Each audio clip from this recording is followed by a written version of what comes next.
ભાવનગરના ગ્રામ્ય વિસ્તારોમાં પણ અચાનક વાતાવરણ પલટાયું। જિલ્લાના અનેક વિસ્તારોમાં ધોધમાર વરસાદ થયો। જેસર પંથકના વિસ્તારોમાં સાંજથી જ ધોધમાર વરસાદ થતા વાતાવરણમાં ઠંડક પ્રસરી। માહોલ સનાળા, કદમગીરી, ઝડકલા સહિતના ગામોમાં વરસાદ થયો। જેસર પંથકમાં વરસાદના કારણે ખેડૂતોમાં ખુશીનો માહોલ જોવા મળ્યો હતો।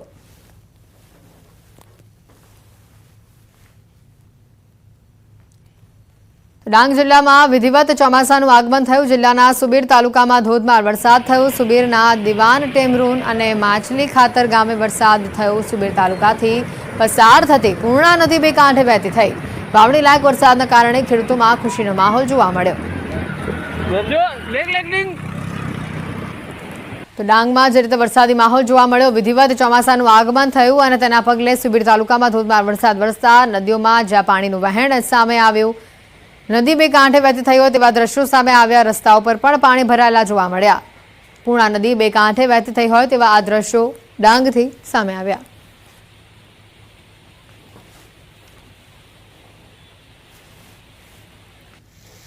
અસહ્ય ઉકળાટ બાદ પોરબંદર જિલ્લામાં મેઘરાજાનું આગમન થયું। જિલ્લામાં વહેલી સવારથી ઝરમર વરસાદ રહ્યો। વરસાદ થતાં લોકોને ભારે ઉકળાટથી રાહત મળી।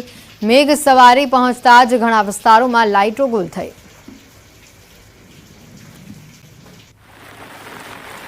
પોરબંદરમાં અસહ્ય ગરમી બાદ વરસાદનું જે રીતે આગમન થયું, જિલ્લાના ઘણા ભાગોમાં ધીમી ધારે વરસાદ થયો અને વાવણી લાયક વરસાદ હોવાથી ખેડૂતોમાં પણ ખુશીનો માહોલ જોવા મળ્યો। તો લોકોને પણ વરસાદ થતાં ઠંડકનો અહેસાસ થયો, જેને લઈને લોકોમાં પણ ક્યાંક આનંદ જોવા મળ્યો।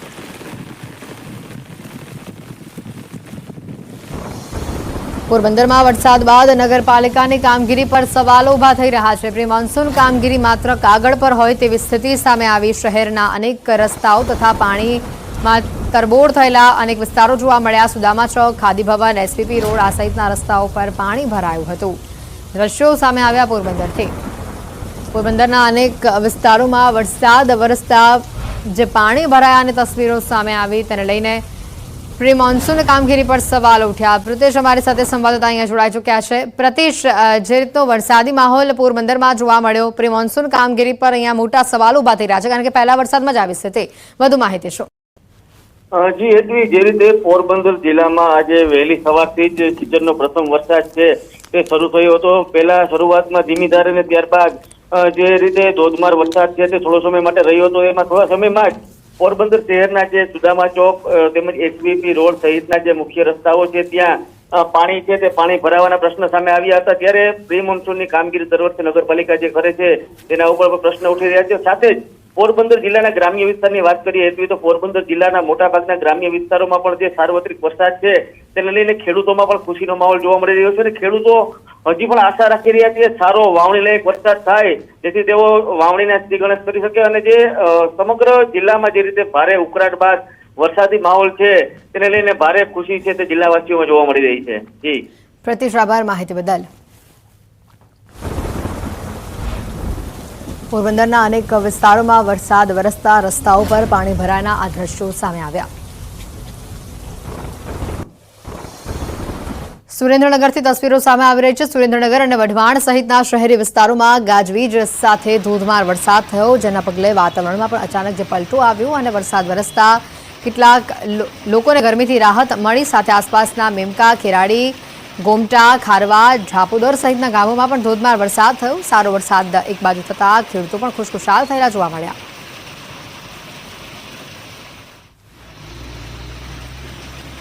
તો આ તરફ દ્વારકા જિલ્લામાં મોડી રાતથી જ વરસાદી માહોલ જામેલો છે। ભાણવડમાં વહેલી સવારે 2 ઇંચ જેટલો વરસાદ થયો। ભાણવડમાં મેઘરાજાએ ધમાકેદાર એન્ટ્રી કરી। સારા વરસાદી ઝાપટાથી રસ્તાઓ પર પાણી વહેતા થયા।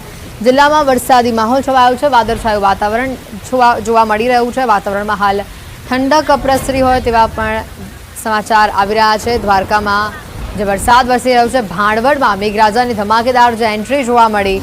વહેલી સવારે જ ખાબકેલા વરસાદમાં 2 ઇંચ જેટલો વરસાદ નોંધાઈ ચૂક્યો છે। દ્વારકાના ભાણવડમાં મોડી રાતથી જ વરસાદી માહોલ, વહેલી સવારથી વાદળછાયું વાતાવરણ પણ જોવા મળી રહ્યું છે અને જેના પગલે વાતાવરણમાં ઠંડક પણ પ્રસરી છે। એટલે જે ઉકળાટ આટલા દિવસોથી અનુભવાતો હતું તેમાંથી લોકોને રાહત મળી છે। બીજી તરફ વાત કરીએ ખેડૂતોની, તો ખેડૂતો પણ ક્યાંક આ વરસાદથી ખુશખુશાલ જોવા મળી રહ્યા છે। સંવાદદાતા મુકુંદ ફોન લાઈન ઉપર જોડાયા છે। અહીંયા મુકુંદ, અત્યાર સુધીમાં કેટલો વરસાદ વરસ્યો છે? હાલ દ્વારકામાં શું પરિસ્થિતિ છે? જી વાત કરવામાં આવે તો દ્વારકા જિલ્લામાં મોડી રાતથી જ વરસાદી માહોલ છવાયો હતો. રાત્રિના 3 વાગ્યાના આસપાસ ખંભાળિયા તેમજ કલ્યાણપુર પંથકમાં ધીમી ધારે વરસાદ વરસ્યો હતો. ત્યારબાદ વહેલી સવારે 6 થી 8 વાગ્યાના સમય દરમિયાન ભાણવડ પંથકમાં 2 ઇંચ જેટલો વરસાદ ખાબક્યો હતો. ભાણવડમાં મેઘરાજાની ધમાકેદાર એન્ટ્રી શરૂ થતા વરસાદી પાણી રસ્તા ઉપર ફરી વળ્યા હતા. ખેડૂતોની વાત કરીએ તો ખેડૂતો વાવણીની રાહ જોઈને વરસાદની રાહ જોઈને બેઠા હોય ત્યારે વરસાદ વરસતા ખેડૂતોમાં પણ ખુશીનો માહોલ છે. બિલકુલ મુકુંદ, આભાર માહિતી બદલ.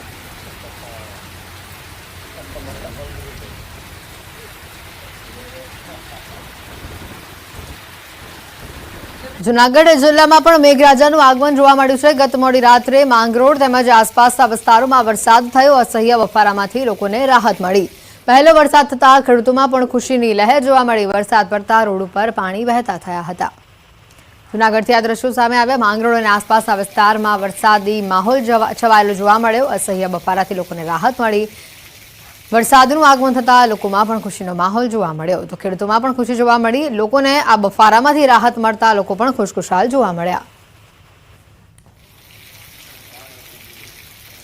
વાત કરીએ અન્ય સમાચારોની તો રાજકોટમાં સ્વામિનારાયણના સંત સામે દુષ્કર્મની જે ફરિયાદ નોંધાઈ છે, 2 સ્વામી સહિત 3 લોકો સામે દુષ્કર્મની ફરિયાદ નોંધાઈ છે. ખીરસરા ઘેડિયા ગામના ગુરુકુળના 2 સ્વામી સામે ફરિયાદ દાખલ કરવામાં આવી છે. સ્વામિનારાયણ સંપ્રદાયના ધરમ સ્વરૂપદાસ સ્વામી, નારાયણ સ્વરૂપદાસ સ્વામી અને મયુર કાસુદરિયા નામના વ્યક્તિ સામે ફરિયાદ નોંધાઈ છે. મહિલાને ગર્ભવતી બનાવી ગર્ભપાત કરાવ્યાનો પણ આરોપ છે. 3 વર્ષથી દુષ્કૃત્ય આચરતું હોવાનું પીડિતાનો આરોપ છે. ગુરુકુળમાં જ મહિલા સાથે લગ્ન કર્યાનો ફરિયાદમાં ઉલ્લેખ છે. સ્વામીએ ગુરુકુળમાં જ મહિલા સાથે લગ્ન કર્યાની ફરિયાદ નોંધાઈ હતી. સ્વામી ધરમ સ્વરૂપદાસ દ્વારા મહિલાને ફેસબુકના માધ્યમથી ફ્રેન્ડ રિક્વેસ્ટ મોકલવામાં આવી હતી. મહિલાએ પોલીસ મથકે ફરિયાદ નોંધાવી છે. અંકિત ફોનલાઈન પર સંવાદદાતા અહીંયા જોડાઈ ચૂક્યા છે. અંકિત, જે આખો આ મામલો સામે આવ્યો છે, ગર્ભપાતનો પણ અહીંયા ક્યાંક આરોપ લગાવવામાં આવી રહ્યો છે, વધુ માહિતી શું? ચોક્કસ વાત કરવામાં આવે તો રાજકોટ જિલ્લામાં સ્વામિનારાયણ સંપ્રદાયના સંતોને લાંછન લગાડતો આ કિસ્સો છે તે સામે આવ્યો છે.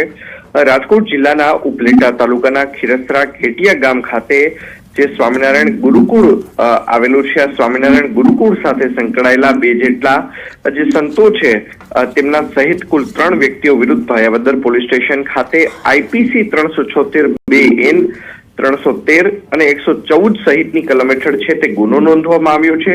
30 વર્ષીય મહિલા દ્વારા જે પોતાની સાથે દુષ્કૃત્ય ગુજારવામાં આવી રહ્યું હોય છેલ્લા 3 વર્ષથી આ પ્રકારની ફરિયાદ છે તે નોંધવામાં આવી છે. મહિલાએ પોલીસ ફરિયાદમાં પણ જણાવ્યું છે કે આ ધર્મ સ્વરૂપ દ્વારા તેને 2020ના ડિસેમ્બર મહિનાની અંદર ફ્રેન્ડ રિક્વેસ્ટ મોકલવામાં આવી હતી. ત્યારબાદ આ જે ફ્રેન્ડ રિક્વેસ્ટ છે તે મહિલા દ્વારા એક્સેપ્ટ કરવામાં આવી હતી. ત્યારબાદ બંને વચ્ચે ફેસબુકના માધ્યમથી સાથોસાથ વોટ્સએપના માધ્યમથી ચેટિંગ થતું હતું. બંને વચ્ચે મિત્રતા થઈ હતી અને ત્યારબાદ ફેબ્રુઆરી મહિનાની અંદર 2021ના ફેબ્રુઆરી મહિનાની અંદર સ્વામી દ્વારા તેને ગુરુકુળ ખાતે બોલાવવામાં આવી હતી, જ્યાં તેની સાથે જબરદસ્તી પણ કરવામાં આવી હતી. ત્યારબાદ સ્વામીએ ગુરુકુળની અંદર આ જે ગેસ્ટ રૂમ છે તેની અંદર જ લગ્ન કર્યા હતા. તો સાથોસાથ જણાવ્યું હતું કે આપણે પતિ પત્ની તરીકે સમાજમાં નહીં રહી શકીએ, પરંતુ સાધુ અને સાધ્વી તરીકે આપણે સાથે રહીશું. જેના કારણે આ મહિલાની જે ટ્રેનિંગ છે પ્રથમ ભુજ ખાતે કરવામાં આવી છે, ત્યારબાદ હળવદ ખાતે કરવામાં આવી હતી અને ત્યારબાદ આ મહિલા છે તે ટીમડી ખાતે છે તે પરત ફરી હતી, જ્યાં મહિલા સાથે અવારનવાર દુષ્કર્મ છે તે આચરવામાં આવતું હતું. અને ત્યારબાદ મહિલાએ જયારે પ્રતિકાર કર્યો ત્યારે જે નારાયણ સ્વરૂપ દાસ જે સ્વામી છે તેમનો પણ રોલ છે તે સામે આવ્યો હતો. મહિલા ગર્ભવતી થતા તેને ગર્ભપાતની ગોળી પણ આપવામાં આવી હોવાનું આ સમગ્ર જે ઉલ્લેખ છે તે પોલીસ ફરિયાદમાં જોવા મળી રહ્યો છે. અંકિત, આભાર માહિતી બદલ.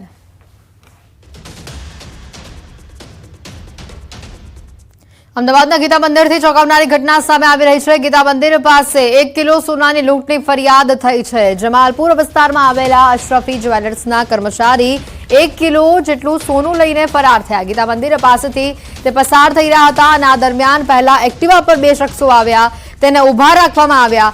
રાયપુર દરવાજા ક્યાંથી જવાય તેવો રસ્તો પૂછવામાં આવ્યો અને બાદમાં થોડે આગળ જઈને તેની પાસેથી રહેલ સોનું ભરેલી જે બેગ છે તેને છીનવી લેવામાં આવી અને તે બાદ તેઓ તરત જ ફરાર થયા. જો કે સમગ્ર ઘટનાની જાણ પોલીસને કરવામાં આવતા પોલીસનો કાફલો ઘટના સ્થળ પર પહોંચ્યો અને આસપાસના સીસીટીવી ફૂટેજના આધારે વધુ તપાસ શરૂ કરવામાં આવી. જોકે પોલીસે ફરિયાદીની પણ ઉલટ તપાસ શરૂ કરી છે. ઘટનાના જે સીસીટીવી સામે આવ્યા છે જેમાં જોઈ શકાય છે કે કંઈક વાત કરવા માટે એક્ટિવા ચાલક એક્ટિવા પર જે બે શખ્સો આવે છે તે ઊભા રાખે છે તે ભાઈને અને તેઓની પાસે રસ્તો પૂછે છે અને તે બાદ ફરી ત્યાં આવીને તેઓની પાસેથી બેગ ઝૂંટવાનો તેઓ પ્રયત્ન કરે છે. હાલ આ કેસમાં ફરિયાદીની પણ પોલીસ દ્વારા ઉલટ તપાસ કરવામાં આવી રહી છે અને સીસીટીવીના આધારે સમગ્ર તપાસ કરાઈ રહી છે. જે ગોલ્ડનો સામાન છે પોતાના બેગમાં લઈને જ્વેલર્સનો જતા હતા અને ત્યાં એ રસ્તા ઉપર આસ્ટોડિયાથી ગીતા મંદિર વચ્ચે બે અજાણ્યા ઈસમો એક્ટિવા લઈને આવેલા હતા અને તેઓને રસ્તો પૂછવાના બહાને ઊભા રાખીને તેઓની પાસે જે બેગ હતું તે ઝૂંટવીને જતા રહેલા હતા. પ્રાથમિક દ્રષ્ટિએ આ બનાવમાં બે શકમંદો આઈડેન્ટિફાઈ પોલીસ કરી રહી છે સીસીટીવી માધ્યમથી અને 1 કિલો જેટલું સોનું તે વ્યક્તિ પાસે હતું. ગીર સોમનાથમાં મકાનમાં દીપડો ઘૂસ્યો હોવાનું સામે આવ્યું છે. ગીર ગઢડાના ખિલાવડ ગામની ઘટના છે. બસ સ્ટેશન નજીક શિકારની શોધમાં આ દીપડો આવ્યો હતો. રહેણાંક મકાનમાં દીપડો ઘૂસી જતા અફરાતફરી મચી. જશોધાર વન વિભાગની ટીમે દીપડાનું રેસ્ક્યુ કર્યું. દીપડાનું રેસ્ક્યુ કરીને જશોધાર એનિમલ કેર સેન્ટર તેને ખસેડવામાં આવ્યો. આ 3 અલગ અલગ તસવીરો આપને બતાવી રહ્યા છે. દીપડો રહેણાંક મકાનમાં ઘૂસ્યો અને જે બાદ આસપાસના લોકોમાં પણ ભય જોવા મળ્યો. ગીર ગઢડાના ખિલાવડ ગામની આ ઘટના છે અને આ દીપડો ઘરમાં ઘૂસ્યાના આ તસવીરો પણ અહીંયા સામે આવી છે. સાથે જ આસપાસના લોકોમાં પણ જે ભયનો માહોલ જોવા મળ્યો. જો કે ઘરમાં ઘૂસેલા દીપડાને તાત્કાલિક રેસ્ક્યુ પણ કરવામાં આવ્યું હતું.